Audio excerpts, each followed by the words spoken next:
Mantan Menteri Pertahanan era Gus Dur kritik pedas polisi takut usut pelaku utama kasus pagar laut. Publik menunggu-nunggu siapa dalang yang membangun pagar laut ini. Pak Trang, izinkan saya merasa harus menanyakan ini karena saya tetap mendapat sense Bapak sedikit tidak melihat ada kegeraman yang sama dengan publik, kegeraman yang sama. Apa saya harusnya? Enggak seperti itu, tapi tidak memiliki frekuensi kejengkelan yang sama dengan publik dan mereka yang merasa begitu empati pada kelompok nelayan termarginalkan. Padahal Bapak Menteri Kelautan Perikanan yang harusnya menjadi Bapak nelayan. Begini, andaikan Bapak memang harus berhati-hati. Kita lihat yang memerintahkan pembongkaran pagar laut presiden. Presidennya adalah Partai Gerindra. Yang mengatakan bahwa ini perintah presiden adalah Sekjen Partai Gerindra yang menjadi pimpinan MPR. Ketua Komisi 4 adalah Gerindra. Setahu saya Bapak juga KTA-nya Gerindra kan? Lalu apa yang Bapak takutkan? Atau kenapa Bapak begitu berhati-hati? Atau Bapak memang sedang seperti yang disinyalir banyak orang, juga sedang membawa pesan di luar yang selama ini sudah dicanangkan oleh Presiden Prabowo. Pesan apa? I don't know, you tell me. Masa iya sih Menteri Kelautan dan Perikanan nggak bisa langsung melihat dalangnya? Ya makanya kita sedang dalam menuju ke sana. Orang kan boleh curiga dong. Jangan-jangan nih yang berbuat itu, yang melakukan itu memang terlibat, yang seharusnya melakukan tindakan itu terlibat. Misalnya ada penyuapan kepada aparat agar tidak ditindaklanjuti. Oh, ini sudah jelas. Ada nih, ada sertifikat nih. Ini legal, udah dicabut. Ambil saja sertifikat itu. Siapa dulu yang mengeluarkan? Kantor mana yang mengeluarkan? Siapa yang tanda tangan? Panggil orangnya. Gitu. Nah, itu yang seharusnya dilakukan. Dan ini sudah jelas ya, ada indikasinya dua. Satu, tindak pidana umum. Mungkin pemagaran itu bisa dianggap tindak pidana umum kalau melibatkan rakyat. Yang mungkin karena dibayar, rakyatnya yang melakukan pemagaran itu yang melakukan tindak pidana. Tapi yang memerintahkan, aktor intelektualnya dan kantor pemerintahnya itu pasti berkolusi. Pasti berkolusi. Kenapa sampai keluar seperti itu? Sampai 263 surat hanya di Tangerang gitu. Ya. Nah kan itu harus disidik. Pak Prabowo sudah menyebut loh tiga ini, sudah menyebut tiga institusi penegak hukum bertindak. Tapi kok pada diem gitu? Ada yang nunggu laporan, ada yang saling lempar dan sebagainya. Bapak tanggapannya sedikit Pak tentang pagar laut tadi Pak gimana? Ada kan sudah katakan tadi bahwa polisi alhamdulillah dalam waktu 2 hari bisa tangkap orang yang dipotong lehernya. Tapi ini 30 km tidak ada yang tahu siapa. Ini kelibatan ini. Ya, itu aja cukup ya. Siap ya Pak. Terima kasih Pak JK. Terima kasih Pak JK. Nelayan di sini nggak hanya cukup hanya euforia ketika pagar dicabutin selesai. Pelakunya nih ya harus yang belum terungkap hingga hari ini ya Pak ya sebenarnya. Ya harus terungkap dong, masa nggak terungkap? Itu dia, sampai hari ini sudah ada setidaknya 2 PT yang kemudian disebutkan. Tetapi siapa yang kemudian ini bertanggung jawab atas kesalahan secara keseluruhan ini kan masih belum. Nah, kalau ngomong misalnya ini belum ditemukan, ya saya pikir rada ketawa sedikit lah gitu.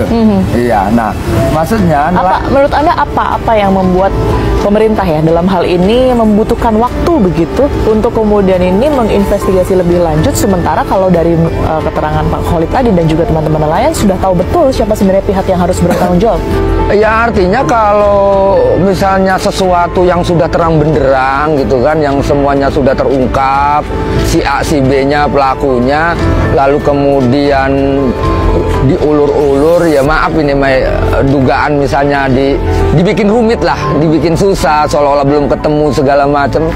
Saya pikir ini jangan-jangan artinya mereka bukan justru sedang menjalankan atau melakukan sesuatu hal yang serius untuk kebaikan rakyatnya di Indonesia, malah justru ini kadang-kadang bisa jadi sedang dimainkan oleh korporasi itu gitu. Saya heran nih, aparat kita kok takut pada yang begitu-begitu, sehingga mencurigakan. Ini kan begini, kalau psikologi birokrasi di Indonesia, bawahan itu takut pada atasan, ya kan? Ini mungkin bawahan di tingkat daerah mau ngambil tindakan, loh belum dapat petunjuk dari atasan, nanti jangan-jangan atasan ini yang dapat sesuatu, nanti kami dipecat, kan banyak sekali. Kalau bawahan ngambil tindakan sudah benar, atasannya terlibat, ini yang dipecat bawahannya. Artinya mungkin begini, jangan-jangan menunggu perintah presiden, Pak ya? Nah, saya menduga begitu. Karena kan sejauh ini presiden mengatakan bongkar, lalu dibongkar. Nah, belum ada usut, belum ada tuh kata itu dari presiden, Pak. Iya. Masa sampai harus menunggu presiden untuk mengusut? Iya, seharusnya tegas saja presiden. Udah itu kalau memang sudah pasti tindak pidana, ya sudah proses pidana langsung presiden aja.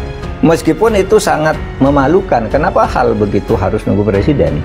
Kan mestinya aparat penegak hukum bertindak sendiri, iya kan? Sampai sekarang saya masih heran, kenapa sih kok tidak ada kejelasan bahwa ini sudah diselidiki oleh polisi, ini sudah disidik oleh Kejaksaan Agung atau apa gitu. Mestinya ini ada penjelasan. Jangan sampai kasusnya hilang, nanti habis dibongkar semuanya diem-diem karena merasa sudah mendapat bagian atau karena ingin saling melindungi, lalu kasus ini hilang, padahal ini kasus serius. Kita memberikan sanksi berat, pembebasan dan penghentian dari jabatannya pada mereka yang terlibat, kepada 6 pegawai, dan sanksi berat kepada 2 pegawai. Nah, nama-nama pegawainya siapa saja kami nggak bisa sebut, jangan, kami hanya sebut inisial. Yang pertama adalah JS, Kepala Kantor Pertahanan Kabupaten Tangerang pada masa itu. Kemudian SH, ex Kepala Seksi Penetapan Hak dan Pendaftaran. Kemudian ET, ex Kepala Seksi Survei dan Pemetaan. Kemudian WS, Ketua Panitia A. Kemudian YS, Ketua Panitia A. Kemudian NS, Panitia A. Kemudian LMX, Kepala Survei dan Pemetaan setelah ET. Kemudian KA, ex PLT, Kepala Seksi Penetapan Hak dan Pendaftaran. Ini 8 orang ini yang sudah diperiksa oleh inspektorat dan sudah diberikan sanksi oleh inspektorat, tinggal proses peng-SK-an saksinya dan penarikan mereka dari jabatannya. Saya berani jamin pagar laut ini dicabut bukan karena kesadaran pemerintah, tapi karena viralnya masyarakat yang membicarakan ini. Yang menjadi misteri kan, yang sampai hari ini belum dibongkar oleh kekuasaan, oleh negara, itulah siapa yang masang, siapa yang mendanai, untuk kepentingan apa itu pagar ada. Kok bisa aparat kita membiarkan? Dan saya sudah ajukan nama-nama siapa pelaku pemagaran. Ada Ahmad Gojali alias Engcun, ada Mandor Mehmet yang mengerjakan, ada Ali Hanafi Ahli Jaya. Dan Ali Hanafi Ahli Jaya itu orangnya aguan. Menghadapi bambu saja kok negara nggak berani. Bukan nggak tahu, nggak berani mengungkap. Tidak ada perlindungan negara kepada oligarki, dalam tanda petik ya Bang ya. Sudah dalam posisi membunuh atau dibunuh. Kalau Pak Prabowo Subianto tidak membunuh oligarki dan seluruh antek-antek yang bercokol di negeri ini, maka Pak Prabowo yang akan dihabisi oleh rakyat. Kenapa? Rakyat nggak akan percaya.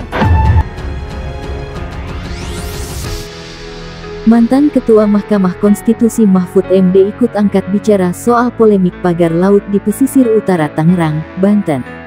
Dia memberi kritik pedas soal para pihak yang memiliki kaitan dengan pemagaran laut sepanjang lebih dari 30 km itu. Mahfud bahkan mencurigai adanya persekongkolan antara pejabat, polisi dan pihak swasta dalam menerbitkan sertifikat pagar laut. Mahfud menduga ada kerjasama yang sengaja dilakukan. Dia berpikir, aparat kepolisian banyak yang tak berani mengusut kasus pagar laut, dikarenakan masih takut dengan atasannya. Berikut ulasan selengkapnya, dilansir dari kanal YouTube Merdeka.com, Kamis 30/1. Sebut ada niat jahat. Ex-Menteri Pertahanan era Presiden Abdurrahman Wahid ini mengungkap pandangannya mengenai pusaran kasus pagar laut yang membentang di pesisir Tangerang. Dia secara khusus membahas mengenai pendapatnya tersebut dalam podcast bertajuk Terus Terang Mahfud MD pada kanal YouTube pribadinya bernama Mahfud MD Official beberapa waktu lalu. Mahfud mengatakan jika pemagaran laut yang dilakukan secara sengaja itu memiliki landasan niat jahat. Para pemiliknya disebut Mahfud dapat mengambil keuntungan dari proses abrasi hingga menjadi daratan di masa mendatang. Di dalam hukum kita, tidak ada yang namanya hak guna laut. Yang ada itu hak guna bangunan di bumi. Lah kok ini ada hak guna diberikan di atas air yang sudah dikapling. Itu dikapling itu berarti ada niat jahat. Nanti kalau sudah penuh karena abrasi itu bisa jadi daratan dan itu nanti bisa diukur per meternya, katanya. Ungkap 3 pihak yang seharusnya bertindak. Dalam pengusutannya, Mahfud menyebut setidaknya terdapat 3 institusi yang memiliki wewenang penuh untuk mencari akar masalah hingga solusi terbaik. Nah ini sebenarnya ada 3 pihak yang seharusnya segera bertindak untuk hukum pidananya. Yang kemarin itu hukum administrasinya sudah, ini melanggar dan sebagainya. Ini jelas hukum pidana. Ini laut enggak boleh disertifikatkan, tegasnya. Ketiga institusi yang diungkap tersebut ialah pihak kepolisian RI, Kejaksaan Agung RI, hingga Komisi Pemberantasan Korupsi KPK. Sebab, polemik pagar laut tersebut setidaknya memiliki indikasi kasus penggelapan, penyuapan, hingga kolusi hingga sertifikat pagar laut bisa diterbitkan secara resmi. Ini yang pertama. Kalau penggelapan jelas polisi. Tapi ini enggak cuma polisi karena ada dugaan kolusi, bermain dengan pejabat. Kenapa? Karena sampai keluar sertifikat resmi bukan hanya 1. Maka ini bisa KPK, Kejagung, dan Polri bisa melaksanakan tindakan, sambungnya. Curiga aparat tak berani usut. Namun Mahfud heran, di antara ketiga institusi tersebut, belum ada yang berani mengusut kasus pagar laut. Mahfud menduga, aparat kepolisian banyak yang tak berani mengusut kasus pagar laut, dikarenakan masih takut dengan atasannya. Kalau salah satunya bertindak duluan, 2 diantaranya diam, tidak boleh mengganggu, katanya. Tapi ini sepertinya tidak berebutan Pak, malah saling menahan ini sampai belum ada yang mengusut, ungkap salah satu pria dalam video. Makanya itu, saling takut kayaknya. Saya heran ini, aparat kita kok takut sama yang begitu, tegas Mahfud. Mahfud menambahkan, Presiden bisa saja memberi instruksi tegas kepada salah satu institusi.